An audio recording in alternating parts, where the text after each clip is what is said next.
오늘 본문은 하나님의 말씀을 무시하고 애굽에 내려가는 이스라엘 백성들과 애굽에서 주어진 하나님의 말씀입니다. 예레미야가 애굽으로 내려가지 말라는 하나님의 말씀을 전하자 백성들은 하나님의 말씀을 부정할 뿐만 아니라 예레미야를 거짓 선지자로 몰아갑니다.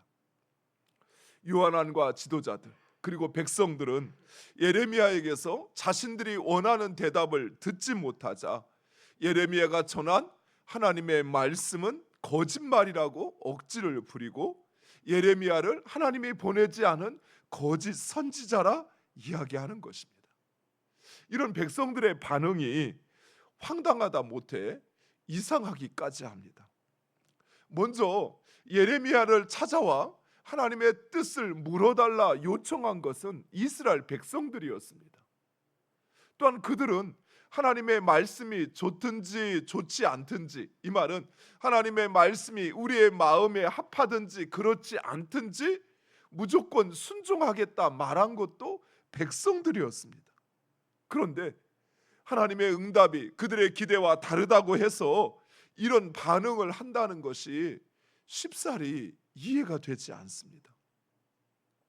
차라리 기도해달라고 요청하지 말던가, 세상 모든 믿음은 다 가진 것처럼 그렇게 말씀하시면 막론하고 순종하겠습니다 라고 이야기할 때는 언제고, 이제 와서는 오히려 하나님의 말씀을 전한 예레미야를 거짓 선지자 취급하는 백성들의 모습이 너무나도 이렇게 변할 수가 있을까 생각이 드는 것입니다. 이처럼 백성들이 억지 주장을 하는 것은 현실적으로는 바벨론에 대한 두려움 때문이었습니다. 바벨론이 3차 예루살렘을 포위하고 함락했을 때 그 결과는 아주 처참했습니다. 아니 참혹했습니다. 이스라엘 백성들이 하나님의 성전으로 믿고 또 하나님이 그곳에 계시다고 하는 성전은 불타고 또 그들이 쌓아올린 모든 성벽은 무너지고 그리고 왕은 붙잡혀서 두 눈이 뽑혀 포로가 되어 끌려가고 모든 귀족들은 죽임을 당하고 백성들은 뿔뿔이 흩어지고, 이런 현실을 목격했던 이스라엘 백성들이 바벨론의 보복을 두려워하는 것은 어쩌면 당연할 것입니다. 그런데 그보다 더 본질적인 이유가 있었습니다. 그것은 바로 하나님에 대한 믿음이 없었기 때문입니다. 실제로 이후에 애굽으로 내려간 이스라엘 백성들이 자신들의 속내를 드러내는데 이렇게 이야기합니다. 우리 성경을 좀 뒤로 넘겨서 44장 17절과 18절에 있는 말씀 우리 함께 찾아서 읽겠습니다. 44장 17절과 18절 우리 같이 함께 읽겠습니다. 우리 입에서 낸 모든 말을 반드시 실행하여 우리가 본래 하던 것 곧 우리와 우리 선조와 우리 왕들과 우리 고관들이 유다 성읍들과 예루살렘 거리에서 하던 대로 하늘의 여왕에게 분향하고 그 앞에 전제를 드리리라. 그때는 우리가 먹을 것이 풍부하며 복을 받고 재난을 당하지 아니하였더니 우리가 하늘의 여왕에게 분향하고 그 앞에 전제 드리던 것을 패한 후부터는 모든 것이 궁핍하고 칼과 기근에 멸망을 당하였느니라 하며. 이게 무슨 말입니까? 이스라엘 백성들은 황당하게도 그들이 우상을 숭배하지 않아서 칼과 기근에 멸망했다고 이야기하는 것입니다. 바꿔 말하면 그들이 하나님께로 돌이켜서 지금 멸망을 당했다 말하는 것입니다. 이러한 백성들의 인식이 그들이 얼마나 우상 숭배에 찌들어 있는지를 보여줍니다. 그들이 얼마나 하나님으로부터 멀어져 있었는지를 보여주고 있는 것입니다. 실제로 다윗 왕 이후 솔로몬 왕으로부터 시작해서 물론 종종 선한 왕들이 있었지만 이스라엘 땅에는 우상이 떠나지 않았습니다. 하나님께서 가나안 땅을 정복하실 때 그 가나안 모든 민족을 쫓아내려 하신 이유는 바로 그들이 섬기는 그 우상에게 이스라엘 백성들이 물들까 우려했던 것입니다. 결국 이스라엘 백성들은 그들의 조상들로부터 섬겨온 것이 하나님이 아니라 하늘의 여왕 아세라와 바알의 신이다라고 말하고 있는 것입니다. 아주 간혹 열심히 신앙생활을 하다가 어느 날 갑자기 교회 발걸음을 뚝 끊는 분들이 있습니다. 그래서 신방을 해서 도대체 무슨 일 때문에 그런지, 왜 교회에 나오지 않는지 물어보면 지금 이스라엘 백성들이 취하고 있는 이런 태도와 같은 모습을 보일 때가 있어요. 예수 믿으면 잘 된다고 해서 그래서 내가 그렇게 열정적으로 믿었는데 별거 없더라고. 예수 믿어봤는데 별거 없어서 그래서 이제 안 믿을랍니다. 이런 이야기를 하는 걸 들을 때마다 되게 마음이 아파요. 도대체 누가 이분들을 이렇게 만들었을까? 바로 전대.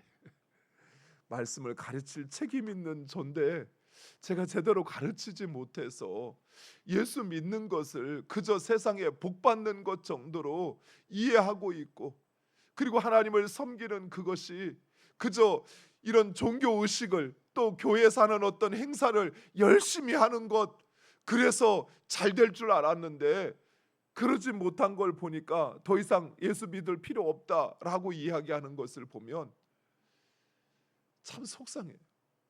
그런데 이런 의식이 우리들에게도 간혹 찾아옵니다. 내가 생각하지 못한 어려움이 찾아올 때 우리의 마음속에 사단은 그런 마음을 집어넣어줘요. 내가 너무 잘 믿어서 그런 건 아닌가? 대충 믿고 다녀야 되는데 열심히 믿어서 나에게 이런 어려움이 찾아오는 것은 아닌가?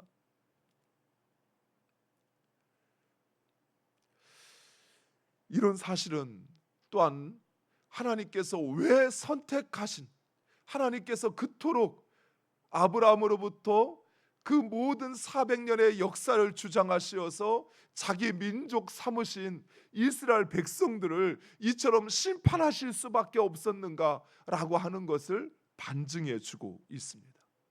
즉 이스라엘 백성들의 우상 숭배는 이미 뼛속 깊숙이 박혀 이제는 신앙이 되어버렸던 것입니다. 그들에게 하나님은 다만 그들이 섬기는 여러 우상들 중에 하나일 뿐이었습니다. 그들이 하나님에게 기대하는 것은 자신이 원하는 것을 허락해 주는 것일 뿐이었습니다. 오늘도 많은 사람들이 하나님을 이처럼 비인격적인 우상으로 취급합니다. 하나님을 단지 저 하늘 보좌에 앉아 계시어서 우리가 필요할 때만, 우리가 찾을 때만, 그때만 만나주시고 그리고 나에게 오기를 원하는 것입니다. 그러나 사랑하는 성도 여러분, 우리 하나님은 사람들이 만들어낸 그런 우상이 아닙니다. 하나님은 살아계시고 그리고 그 하나님은 우리와 인격적인 관계 맺기를 원하시는 것이에요. 지금 저와 여러분이 이렇게 얼굴을 맞대고 시선을 맞추면서 무슨 말을 하는지 듣고 그 말을 이해하고 또 내 마음 가운데 깨달아지고 또 내 심령 속에, 내 삶 속에 반응하는 이런 인격적인 관계, 그래서 그 하나님이 나와 항상 함께 계시고 그 하나님의 존재를 인정하고 그리고 그 하나님과 하나님의 말씀을 듣고 또 그 하나님 앞에 내 뜻, 내 생각을 아뢰면서 그 하나님과 내 삶에서 함께 동행하며 살아가는 것, 하나님 바로 그것을 원하시는 것입니다. 사랑하는 성도 여러분, 하나님을 그저 내가 원하는 것을 얻기 위한 그런 도구로 생각하지 마셔요. 내가 필요로 할 때만 잠깐 나타나고 내가 필요로 하지 않으면 내 일에 신경 쓰지 않아도 상관없는 그런 존재가 아니라는 것입니다. 여러분, 자녀들이 어렸을 때는 엄마 없으면 못 살아, 엄마가 최고야, 나중에 나 크면 엄마 같은 사람하고 결혼할 거야, 막 이런 이야기 하다가 어느 날 갑자기 자녀가 이방인처럼 느껴질 때가 있어요. 청소년기가 시작될 때. 제가 어제 이렇게 잠깐 쉬는 동안에 무슨 영상을 하나 봤는데, 금보라 씨 아시죠?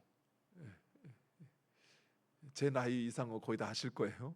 이 금보라 씨가 그 아들하고 심각한 대화를 하는데, 모르겠어요. 앞뒤 내용은 정확히 모르겠는데 그 아들이 하는 말이, 엄마, 어차피 엄마 돌아가시면 그 돈 나한테 주실 거잖아요. 그러니까 미리 엄마 돈을 저한테 주세요. 이 금보라 씨가 황당해 하는 거예요. 원래 성격이 좀 괄괄하시잖아요. 너 지금 무슨 말 하는 거야? 엄마는 가진 돈 없어. 그리고 너에게 줄 거 없어. 그리고 지금까지 엄마가 너한테 한 게 뭔데? 그거는 너가 너의 인생을 위해서, 정말 필요한 것을 위해서 엄마가 너한테 희생한 거야. 근데 아들이 아마 엄마 돈을 줘주면 자기가 이렇게 일어설 수 있으니까 그렇게 이야기를 한 것 같아요. 그리고 너 지금 너가 말하는 것이 무엇인지 알아? 엄마의 존재는 중요하지 않은 거예요. 엄마가 가진 돈이 중요한 것이지. 그런 이야기를 들으면 부모가 어떤 마음을 가질까요? 부모는 정작 그 아이를 사랑하고, 그리고 그 아이를 위해서 무엇이든 다 할 수 있는 존재잖아요. 그러나 그 아이에게 그저 돈으로밖에 보이지 않는 자신을 느꼈을 때, 그 존재의 가치가 그 아이에게 나는 무슨 의미일까? 라고 생각되지 않을까요? 그 아들이 어린 아들이 아니에요. 상당히 큰, 한 30대 중반 정도로 보이더라고요. 어차피 엄마 나중에 나한테 줄 거 미리 달라고 그러면서 자기한테 투자를 하라는 거예요. 엄마와의 자기의 관계를 그런 관계로 만들어 버리더라고요. 사랑하는 성도 여러분, 어쩌면 우리가 하나님과 그런 관계를 맺고 있는 것은 아닌지 모르겠어요. 하나님은 정말 우리와 인격적인 관계를 맺기를 원하시는 것이, 우리가 하나님, 나의 하나님이라고 말하는 것은 나의 모든 것입니다라는 표현이거든요. 나의 삶의 주인이십니다라는 표현이거든요. 우리가 그렇게 고백하면서 정작 내 삶에서는 내가 필요로 할 때 말고는 아무런 의미 없는 존재, 정작 하나님께서 나에게 말씀하시는 것도 내가 원하는 것이 아니니 하나님의 말씀이라고 인정하지 않는 그런 이스라엘 백성들과 같은 관계가 아니라, 하나님 없이는 살 수 없는, 하나님이 가진 힘과 능력이 아니라, 하나님이 주시는 그 돈이 아니라 하나님 그 존재 자체를 내 삶에 나의 아버지로, 나의 하나님으로, 나의 참 주인으로 인정하고, 그리고 그 하나님의 말씀을 들을 때 그냥 허투루 듣는 것이 아니라 그 말씀을 듣고, 그리고 그 말씀 가운데 살기 위해서 몸부림칠 때,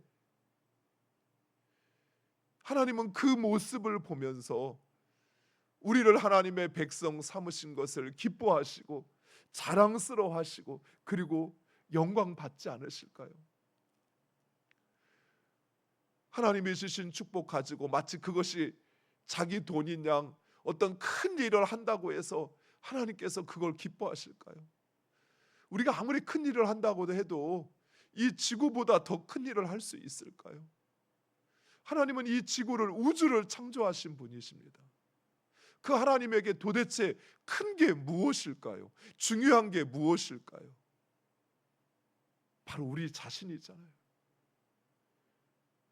하나님의 형상으로 창조한 우리, 인격적인 관계를 맺고 아버지로, 자녀로, 그의 하나님으로, 그의 백성으로 살기를 원하셔서 창조하신 우리들, 하나님은 바로 그런 인격적인 관계를 우리와 맺기를 원하시는 것입니다.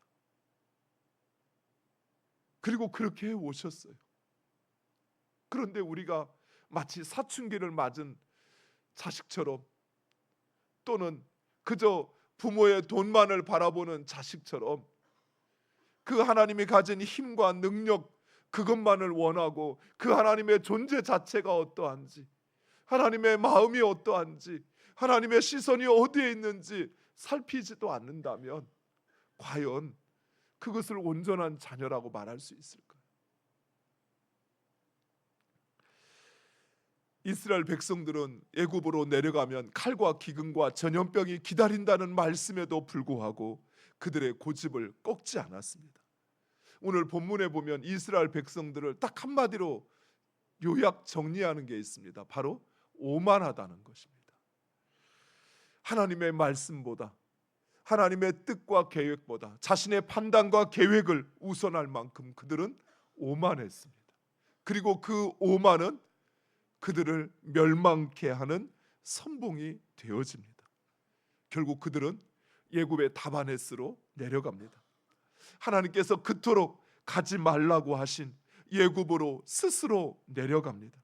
하나님께서 기사와 이적을 통해 구원하여 건져 올리신 그 죄의 시궁창으로 그들이 다시 내려가는 것입니다. 하나님의 마음이 얼마나 아팠을까요? 하나님께서 잠시 예굽의 이스라엘 백성들을 맡겼습니다. 그런데 예굽은 이제 하나님께서 이스라엘 백성들을 내어달라 요청하니까 줄 수 없다, 이들은 내 종이다 하면서 내어주지 않았습니다. 그래서 하나님께서 그 예굽에게 기사와 이적을, 하나님의 모든 것을 쏟아부어 이스라엘 백성들을 그들로부터 구출하여 자기 백성 삼으셨습니다. 그런데 그 이스라엘 백성이 이제는 하나님이 싫다 하면서 하나님의 뜻을 거부하고 다시 그 예굽의 종살이로 내려가는 것입니다. 하나님의 능력이 없는 것도 아닙니다. 하나님이 땅을 주신 것도 아닙니다. 하나님께서 그들을 떠나신 것도 아닙니다. 그런데 그들은 이제 하나님을 버리고 예굽으로 내려가고 있는 것입니다. 이 모습을 보고 있는 하나님의 심정이 어떠하였을까요? 그들은 예레미야도 그리고 바룩도 끌고 내려갑니다. 그런데 바로 그곳 예굽의 다바네스에서 하나님의 말씀이 예레미야에게 임하십니다. 그리고 하나님은 예레미야에게 바로의 궁전 그 담벼락 밑에 돌을 놓고 그것을 진흙으로 덮으라라고 말씀하시며 이스라엘 백성들에게 하나님의 종 바벨론의 느부갓네살을 이쪽으로 끌어들여서 그래서 이곳을 그의 보좌로 삼으시겠다라고 말씀하십니다. 그리고 그 모든 백성들과 예굽의 신들을 심판하시겠다 말씀하십니다. 하나님께서 이렇게 하심은 역사의 주관자가 바로 하나님이라는 사실을 말씀하고 있는 것입니다. 예굽의 신들이 활개치는 그 한복판에서 신들의 말이 아니라 하나님의 말씀이 그 가운데 임하는 것입니다. 그리고 그 신들을 심판하시겠다 말씀하십니다. 즉, 이 삶, 이 세상의 역사를 주관하는 것은 바로 여호와 하나님이심을 말씀하고 있는 것입니다. 사랑하는 성도 여러분, 하나님을 떠나서는 결코 평화도 안식도 없습니다.